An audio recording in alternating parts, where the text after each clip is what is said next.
ہمارا مدرسہ انسان کو انسان بناتا ہے۔ پیش فرمائے۔ للہ لأہلہ والصلاة والسلام على أهلها أما بعد فأعوذ بالله من الشيطان الرجيم بسم الله الرحمن الرحيم من يرد الله به خيرا يفقهه في الدين صدق الله العظيم۔ معزز سامعین، دینی مدارس کی تاریخ اتنی ہی قدیم ہے جتنی کہ اسلام کی۔ دینی مدارس عہد نبی صلی اللہ علیہ وسلم سے لے کر آج تک اپنے ایک مخصوص انداز سے آزاد چلے آ رہے ہیں۔ حضور صلی اللہ علیہ وسلم کے دور میں پہلا دینی مدرسہ وہ مخصوص چبوترا جس کو صفہ کہا جاتا ہے، اور اس میں حضور صلی اللہ علیہ وسلم سے تعلیم کتاب، تعلیم حکمت اور تزکیہ نفس سے حاصل کرنے والے حضرات ابو ہریرہ، حضرت انس، 70 قریب صحابہ کرام رضوان اللہ تعالی علیہم اجمعین اصحاب صفہ اور سب سے پہلے دینی طالب علم کہلاتے ہیں۔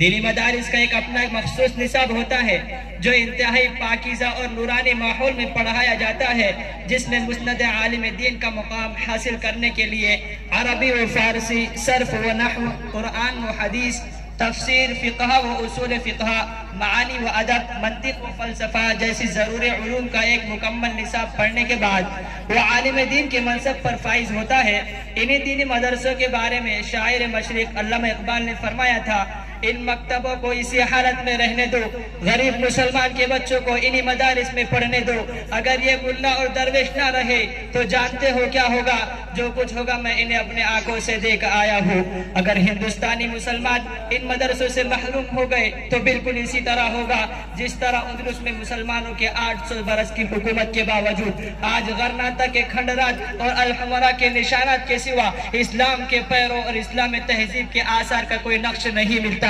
ہندوستان میں بھی آگرہ کے تاج محل اور دلی کے لال قلعے کے سوا مسلمانوں کی 800 سالہ حکومت اور ان کی تہذیب کا کوئی نشان نہیں ملے گا۔ دینی مدارس جہاں اسلام کے قلعے، ہدایت کے سرچشمے، دین کی پناہ گاہیں ہیں اور اشاعت دین کا بہت بڑا ذریعہ ہے، وہاں دنیا کے سب سے بڑی حقیقی طور پر NGOs بھی ہے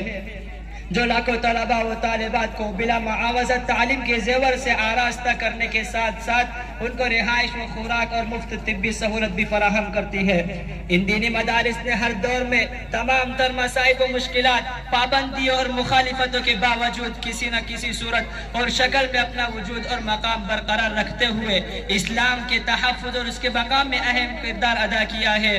انگریزوں نے بر صغیر میں اپنے تسلط اور قبضے کے دینی اقدار اور شعائر اسلام کو مٹانے کی ہر ممکن کوشش کی، لیکن اس کے راستے میں سب سے بڑی رکاوٹ یہی دینی مدارس اور اس میں پڑھنے پڑھانے والے خرقہ پوش اور بورین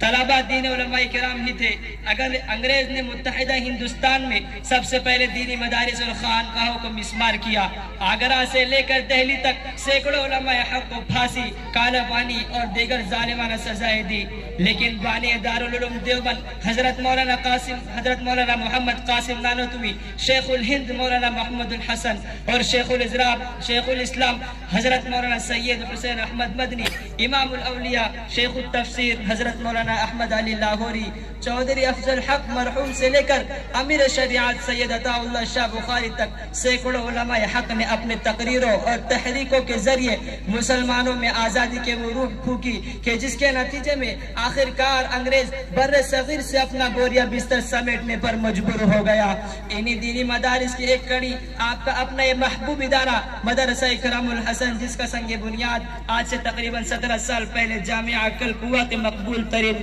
استاد حضرت مولانا عبدالرحیم صاحب فلاحی نور اللہ مرقدہ کے دست مبارک سے رکھا گیا، لیکن اس ادارے میں تعلیمی سفر کا آغاز آج سے تقریباً 15 سال قبل ہمارے اپنے علاقے مشہور و معروف عالم دین حضرت مولانا فاروق صاحب وستانوی ناظم مدرسہ عمر بن خطاب کنج کھیڑا کے توسط سے عمل میں آیا ہے۔ الحمدللہ روز اول سے ہی مدرسہ اپنے تعلیم میں مصروف ہے، جہاں پر شعبہ دینیات و حفظ کی تعلیم کا مضبوط نظام ہے، جہاں سے نونہالان امت ملت اپنے ابتدائی تعلیم حاصل کر کے مزید تعلیم سفر کی تکمیل کے لیے علاقے کے بڑے اداروں کا رخ کرتی ہے، اور وہاں سے فراغت کے بعد الحمدللہ اپنے اپنے علاقے میں دینی تعلیم و ترویج میں اپنا اہم کردار نبھا رہے ہیں. یہ ہمارے لیے بڑی خوشی کی بات ہے. فللہ الحمد علی ذلک. عزیزان محترم، سابقہ دور میں ماڈل دینی مدارس کے ناکام تجربہ پر کروڑوں روپے خرچ کیے گئے، مراعات کے لالچ دیے گئے، ڈرایا دھمکایا گیا، لیکن ان سب کے باوجود ان دینی مدارس کا راستہ نہ روکا جا سکا. اب ایک مرتبہ پھر عالمی سطح پر ایک مضبوط سازش کے تحت مغربی ذرائع ابلاغ کا ان دینی مدارس کے بارے میں ایک مرتبہ پھر غلیظ اور بے بنیادی پروپیگنڈا شروع کر دیا گیا. نہ جانے کس کی خوشنودی اور اشارے پر آئے روز دینی مدارس پر چھاپے مارے جا رہے ہیں. کبھی رجسٹریشن کے بہانے سے، کبھی بینک اکاؤنٹ کی بندش کی شکل میں اہل مدارس کو ہراساں کیا جاتا ہے. دینی مدارس اور علماء ملک نظریاتی سرحدوں کے محافظ ہے.